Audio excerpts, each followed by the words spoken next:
Good morning. This is the time and place for the Planning Hearing Officer hearing for August 17th, 2022. My name is Milka Toledo and I will be conducting the hearing as hearing officer. Please turn off or put on vibrate all cell phones at this time. The Planning Hearing Officer hearing is being broadcast live on Glendale TV, viewable on Spectrum Cable, Channel 6, and AT&T Uverse, Channel 99. Meetings are also streamlined live in high definition HD on the city's website, glendaleca.gov/live, on youtube.com/myglendale, and on Apple TV, Roku, and Amazon Fire devices using a free app called ScreenWeave and choosing Glendale TV from the menu. Hearings are also archived on the city website for viewing anytime at glendaleca.gov/agendas. For public comments and questions during the hearing, please call 818-937-8100. City staff will be submitting the questions and comments in real time to the appropriate person. Records of decisions for all projects will be posted online on the Planning Division website.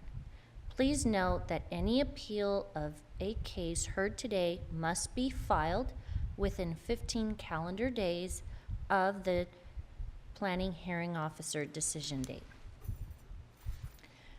The appeal application is also available online.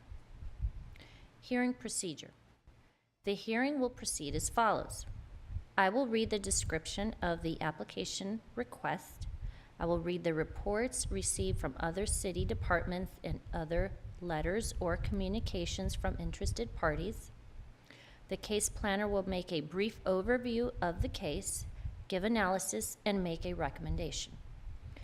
The applicant will be asked to come forward stating both name and address, and will be asked to present the case within a 15-minute time limit. Others in support of or in opposition to the application and interested parties will be asked to come forward to speak, again, clearly stating both name and address, within a 3-minute time limit. Lastly, the applicant will be given the opportunity to make closing comments if desired.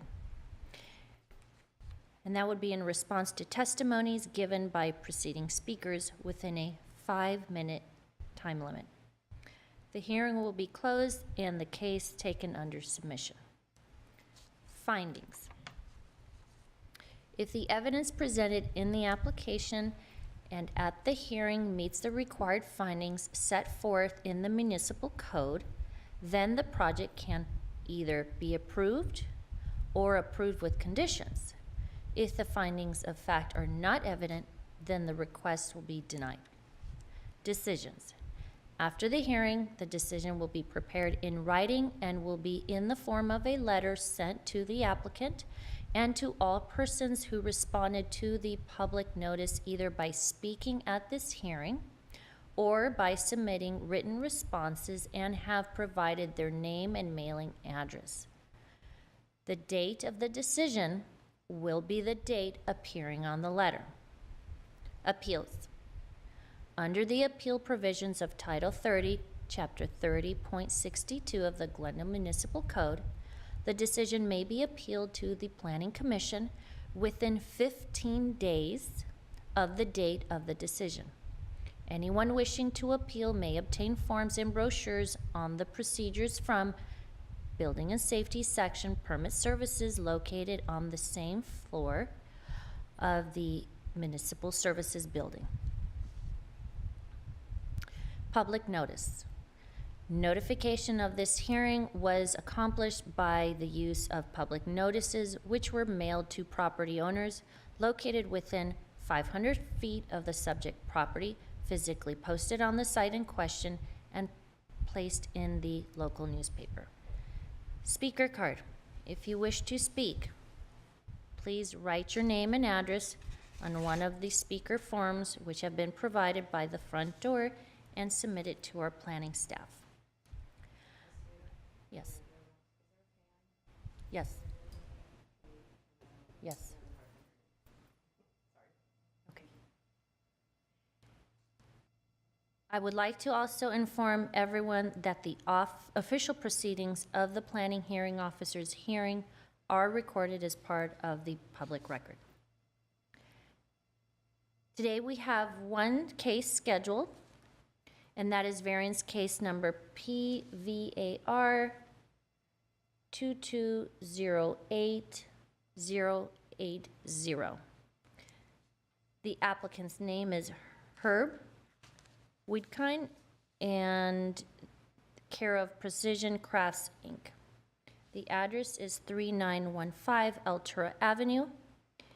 The applicant is requesting the approval of a standards and setback variances for a 14-foot 10-inch street front setback and 14-foot 10-inch driveway length along the northwest side of an existing 1,128 square foot, one-story, single-family residence in association with a project which includes 2,228 square foot addition and a new 891 square foot garage on a 15,250 square foot lot located in the R1 low-density residential zone, floor area ratio District 2, described as Lot 4, record of Survey Book 55, page 34, in the city of Glendale, County of Los Angeles. And the environmental determination is the project is exempt from environmental review under a Class 1 existing facilities pursuant to Section 15301 of the state CEQA guidelines.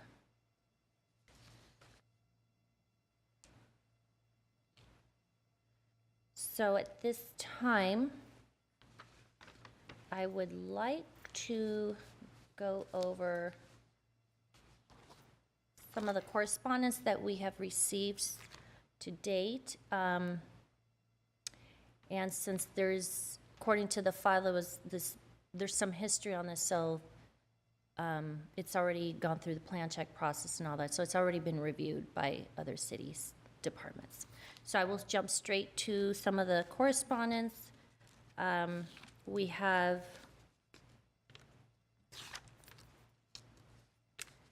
two emails in opposition to the project. One received by Joe and Marianne Kronig, and they have concerns regarding the variance request. And they mention that they have concerns regarding insufficient off-street parking.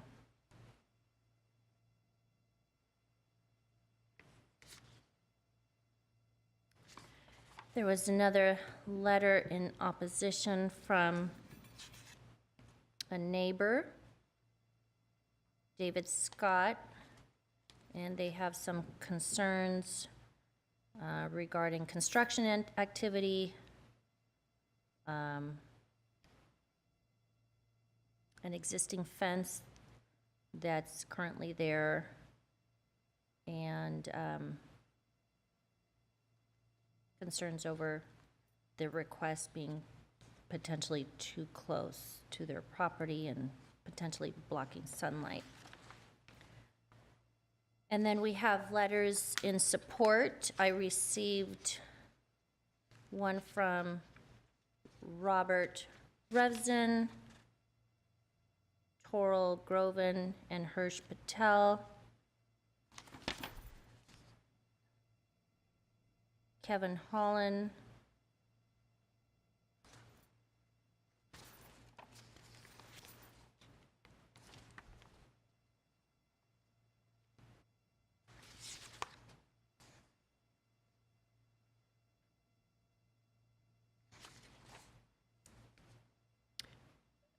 Trent and Dorothy Sunby,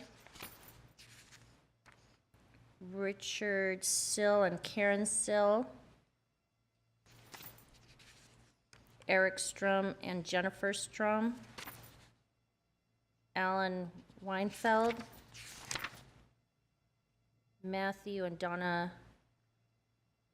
Moe and Matthew Gershman,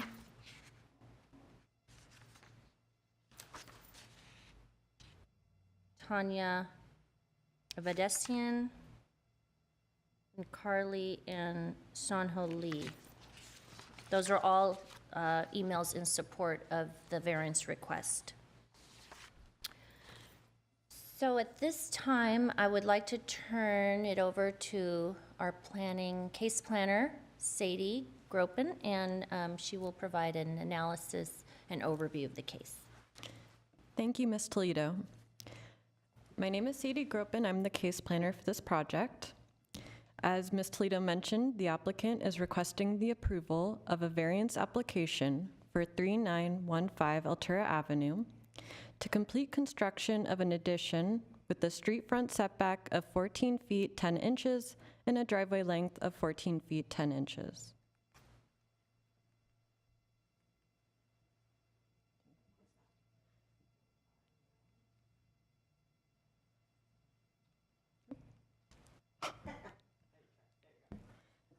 The applicant has an approved design review application and an issued building permit for a 2,228 square foot addition, 891 square foot garage, and 125 square foot porch.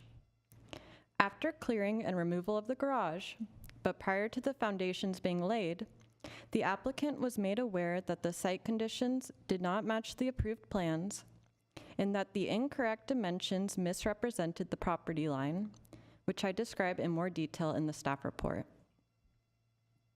As a result, the applicant is requesting variances to complete construction of the previously approved project with a street front setback of 14 feet 10 inches and a driveway length of 14 feet 10 inches, where code requires a minimum street front setback of 25 feet and a minimum driveway length from the property line of 20 feet. No comments were requested from city departments, as no changes were made to the project since the approval of the administrative design review application and building permit.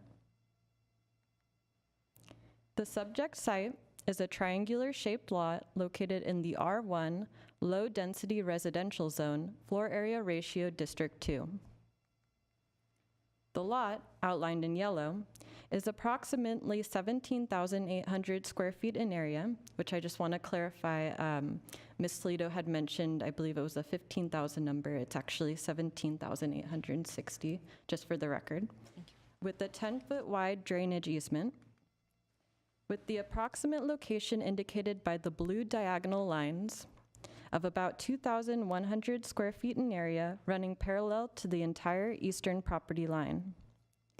The lot also features 2 protected oak trees with their approximate location outlined in green, one at the interior setback in the northwest of the property, and the other at the center of the property to the northwest as well.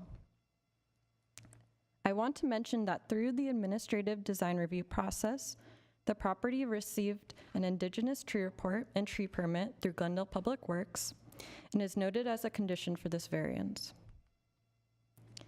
In addition to the features I mentioned, there's a 15-foot street improvement edge outlined with orange dashes, which is not counted towards the street front setback or driveway length. Shown here is the site plan with the correct front setback and driveway length dimensions. The red outline shows the location of the original house. The yellow outline shows the location of the approved garage along with the corrected setback and driveway length dimensions. Of note, in addition to the garage and addition, there is a proposed gate that would encroach in the street front setback if the variance were to be approved. Shown here is the approved floor plan. The yellow area shows the approximate location of the addition as related to the required 25-foot setback. The 20-foot driveway length is located within the extent of this area as well. The elevation drawings were approved through the administrative design review process. The west elevation shows the encroachment into the front setback and driveway length. The yellow outline indicates the approximate area where the addition would encroach in the 25-foot street front setback and 20-foot driveway length. The photos provided are of the existing house prior to any clearing and garage demolition that has since taken place. And this is the front of the property. This photo shows the west side of the property where the existing protected oak tree is located. This is the east side of the property where much of the approved addition is located. And the north of the property also has an oak tree located central at the rear of the existing house and approved addition. I will now briefly summarize the findings of fact that can be found in full in the staff report and attachment Exhibit 1. A hardship would result if strict application of code was applied. If the applicant were to comply with the setback and driveway length ordinance, it would require redesign of the residence. Additionally, locations of the garage are constrained due to the triangular lot shape, drainage easement, and 2 protected trees. The purpose of the street front setback is to allow the house and neighboring properties open space, light, and ventilation, which will not be compromised.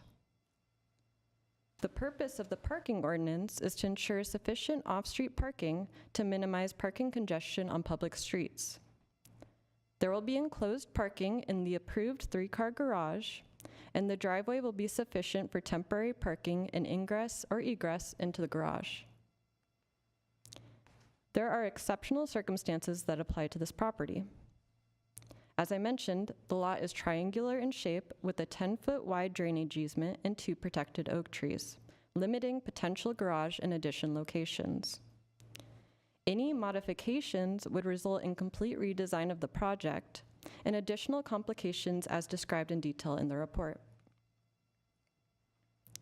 The granting of the variance will not be materially detrimental to the public welfare or injurious to the property or improvements in the zone or neighborhood. The design has been approved through the administrative design review process where development pattern was analyzed. The street front setback is in keeping with previously approved setbacks for variances and existing setbacks for other houses in the neighborhood. The location of the garage is similar to other houses in the neighborhood and is extended in length by an existing 15-foot street improvement edge. The granting of this variance will not be contrary to the objectives of the ordinance. The location of the garage in addition allows preservation of 2 existing oak trees, open space, and existing site characteristics. There will be 3 enclosed parking spaces, as I mentioned, providing sufficient parking for the house. Approval of the variance for street front setback length and driveway length will allow reasonable flexibility in land use for the site.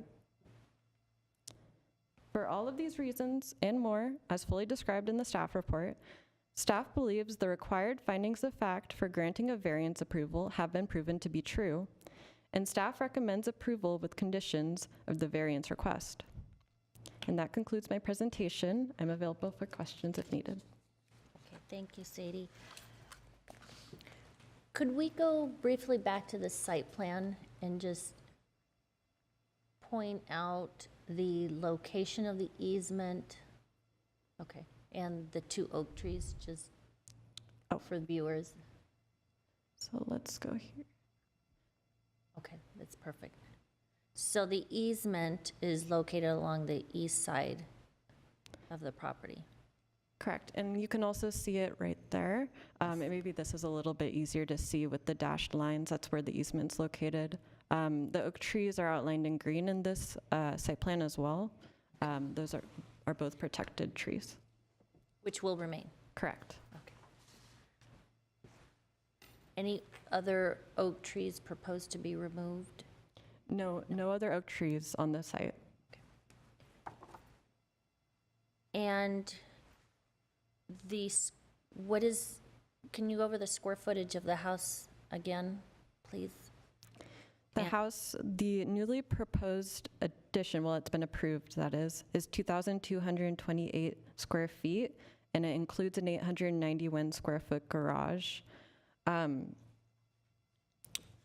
So it's under 3,500 square feet, and that would trigger a 3-car garage, which they're providing anyway, even though 2-car garage is all that's required for that size.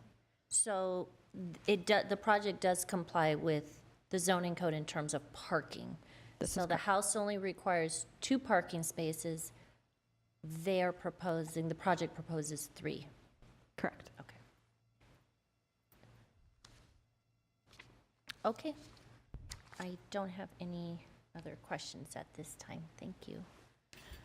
At this time, I will open the public portion of the hearing. Do we have any callers? Yes, Ms. Toledo, we have one caller who is the applicant, so if you'd like to hear from the applicant and Yes. provide direction on time. Perfect. Yeah, let's go straight then to the applicant first. Okay.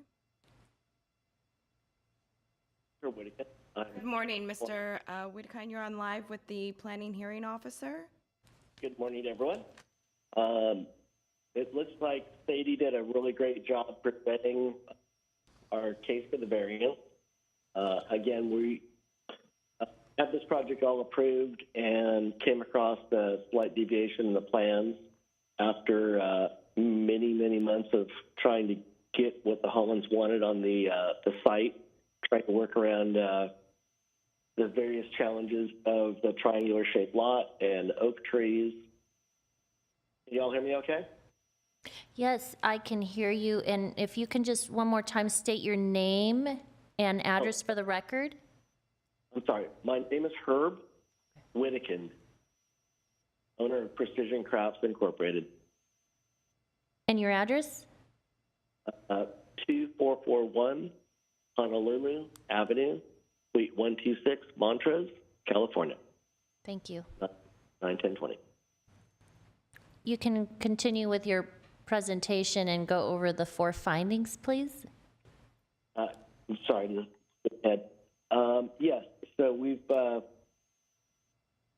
spent actually years planning out this project with the Hollands and have everything worked into, what they want for a home to raise their children, and have worked around the different challenges of existing oak trees that we want to maintain on the property and the drainage easement on the side, and also, encroaching too close to the neighbors on either side to make sure that their light and ventilation is unaffected. As Sadie had noted, we've actually added additional parking to the property at the owner's request, which, exceeds the minimum off-street parking. The variance shouldn't affect the parking at all because we're not encroaching into any type of public easement. So the parking is exactly the same, whether we're 25 feet back or 5 feet back from the property line. It's from the North Glendale Community Plan. It seems that everyone's aware that the setbacks and the streets and sidewalks and lack of sidewalks vary considerably in this general area. And this property is conforming with this varying mix of eclectic design and setbacks and inconsistencies that has no detrimental effect on the neighborhood. In fact, it'll probably be one of the nicest houses on the block, which should raise everybody's property values. And it's quite an attractive structure. If you look at the elevations, I didn't see if they showed those or not, but it's kind of a craftsman-esque style home, single story, so it shouldn't encroach on anybody else's view or light and surrounding properties that may be further up the hill. And we feel that this design really suits the neighborhood well. Okay, thank you. Did you want to, I have some questions, but did you want to add anything else? No, I mean, Sadie did a really good job presenting the overall facts of the situation. Please ask away. Thank you. So you have copies of the correspondence that we have received to date? I don't have any of the letters supporting the project or concerns about the project. Okay, well, we'll But- get those to you. There were some concerns raised about parking, but in your presentation, you touched on that point that the project is in compliance with the zoning code as it relates to parking. There was some concern again brought up by one of the neighbors about the request for the driveway depth or length. But again, the driveway is basically used for temporary parking, but permanent parking is required to be covered and enclosed in a garage, which the project is in compliance with. And in fact, they're proposing 3 cars where they're really only required to provide 2. Yes, ma'am. Okay. And there was some other concerns raised by a neighbor regarding the construction activity. So you are aware that during construction, you'll be required to comply with the requirements in place from the building code, public works, engineering. Of course. Okay. Yes. I'd like to build it just as it is on the plans, and I'm not sure where the orientation is of the neighbor that had the concerns, but I mean, we do have a temporary safety chain link fence on site, which will be removed once the project's complete. There's actually no front yard fence at all. We don't have any fences until you actually get past the front of the house, just to secure the backyard for the children. Okay. And this house will remain 1 story. It's not a second story. So there was some, again, concerns about blocking sunlight. We're actually well below the neighbors to the west as far as elevation of the roof. It's a fairly low roof, so I'm not sure how they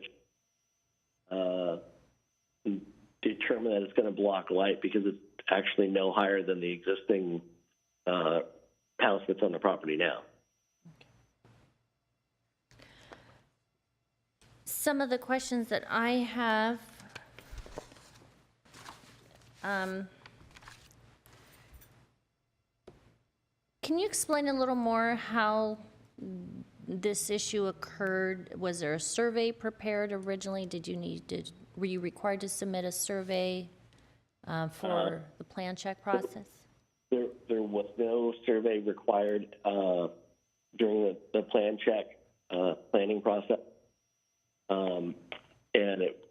We have basically started work with just grading and compaction of the soil for the project, and we're getting ready to dig for the foundations. And upon laying out the foundations, we discovered the issue in the plans, that there was a measurement that was indicated from the street and was not indicated from the property line. And that's what kind of triggered this whole situation. How much construction, or has any construction taken place on the property? We have removed the garage in preparation for the new addition. We've removed, stripped all the rock out and recompacted somewhere around 1,000 cubic yards of material in preparation for the foundations of the structure, but we have not actually built any of the new structure yet. That leads me to another question regarding the rocks. When I visited the property, I saw large boulders and rocks along the front. Is that just removed from the site in preparation for construction? Yes, ma'am. Some of the larger boulders were actually reincorporated into the landscape of the project. Okay. The smaller ones will be either moved or made into retaining walls, probably in the backyard. And anything left will be either given away or recycled. The geology report required that we take out any rock larger than 6 inches 3 feet below all of the foundation area. So, as you can imagine, in rock placenta, we had a lot of rocks. Okay. And going back to how the setback issue was discovered, can you elaborate a little bit on that? Was it, Sure, like I had mentioned before, is after doing all of the rock removal and recompaction, I began layout for digging of the foundations for the new addition. And by the time I laid out the foundations for the front garage, I had realized that it looked too close to the property line when it was stated on the plan. So I backed and then found out that indeed one of the dimensions was off, and at that point I stopped and right. having trouble hearing, I get some kind maybe the reception? of. Can you hear us okay? No, I can hear you fine. Okay, But keep getting buzzing feedback or something. okay, because your voice just comes in and out a little bit. Okay. Do you have a survey now? You mentioned that you didn't require one before, but do you have one? Yes, Now. I had one done when I discovered Okay, the plan's not mapping up, and so we have an accurate survey now that marks the exact front boundary and side boundaries. okay. Now, with the proposed design, the way you've laid out the site plan, the existing trees will remain and will not be compromised? That's correct. Okay. What would happen if the building were to be set back the 25 feet for the house, well, in this case, the garage, which is attached to the house, and providing the required driveway depth? Well, that actually would put us into the easement on the east side of the property. Okay, And so it's, with any pie shape, the further to the point, the less area you have to work with. So it would start actually compromising a project that we would either have to lose one of the garages and make a fair amount of other accommodations to try and get it to work. And again, we're trying to, the way it was laid out to provide enough safe play space for the children in the backyard, maintain the existing oak trees, stay out of the drainage easement, and that's what the plans were designed, basically working up the location of the house and working around the oak trees. and that leads me to another question regarding the easement. What is the easement for? So this is a flood control easement. Flood control easement, okay. Yes, ma'am. And do you know, so you can't build on the easement, am I correct? And That is correct. how far from the easement do you need to be? I can build to the edge of the easement, but the way it's laid out now is we're pretty close to that Yeah, in different parts of the structure. I think it's about a foot or so off okay. in a couple of the step outs on the east side. Okay, so basically the way you're showing it now, this is in compliance with your setback requirements, if you will, for the easement? Yes, ma'am. Okay.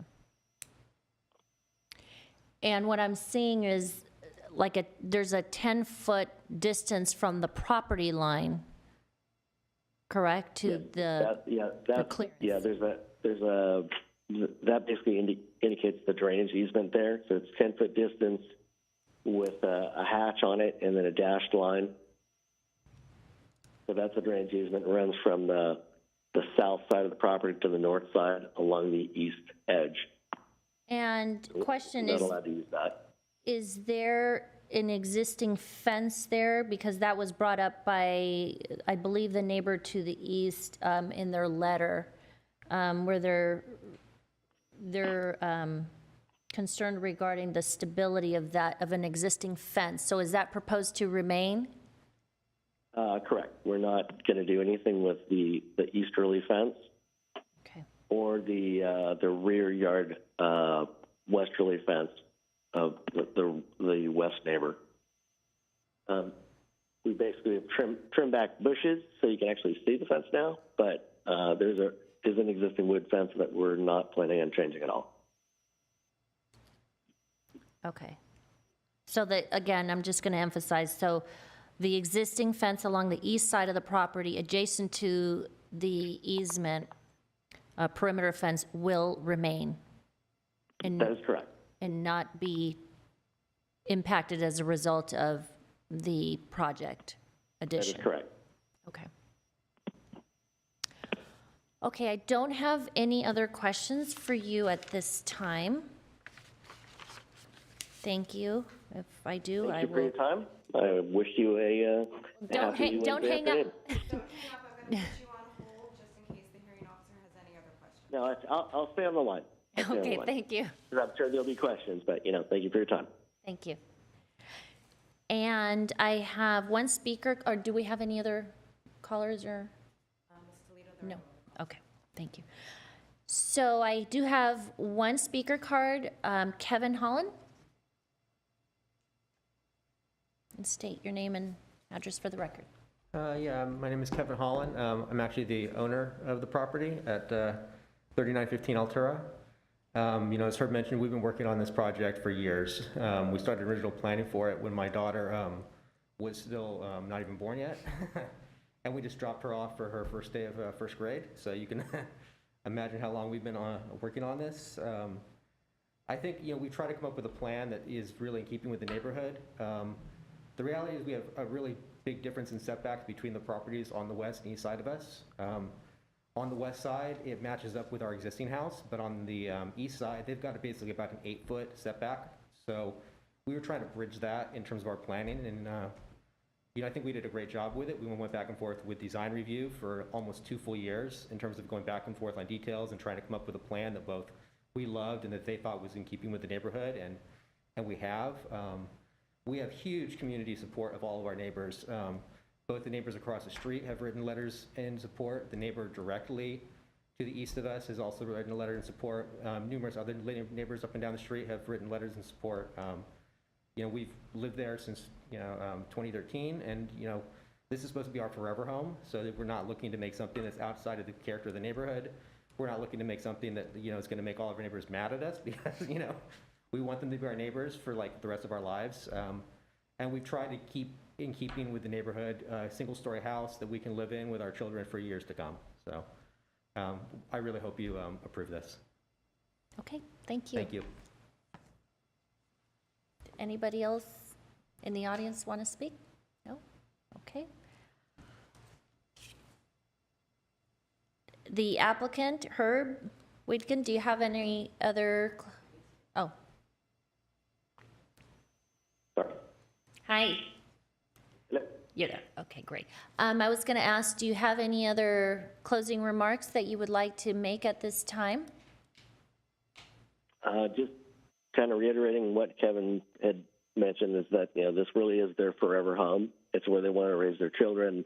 They want to stay in this neighborhood, and granting this variance would help them actually finally see a dream come true.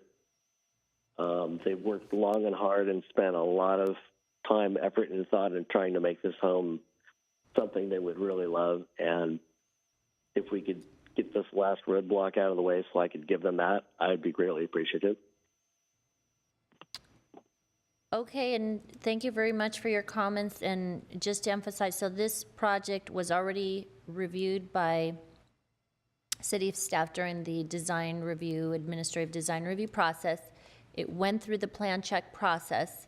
You have your building permits in hand, correct? They were issued. Yes, ma'am. And then this issue came up, so basically there's a halt on the construction. Right. We're trying to do the right thing, and it's now cost us 9 months to just make sure that we, go through the proper channels and get it addressed.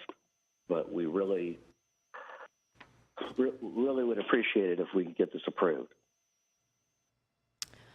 Okay, well, thank you very much. I don't have any other questions. Appreciate your comments and those present in attendance today. So at this time, what I would like to do is I will take the case under submission and render a decision in writing.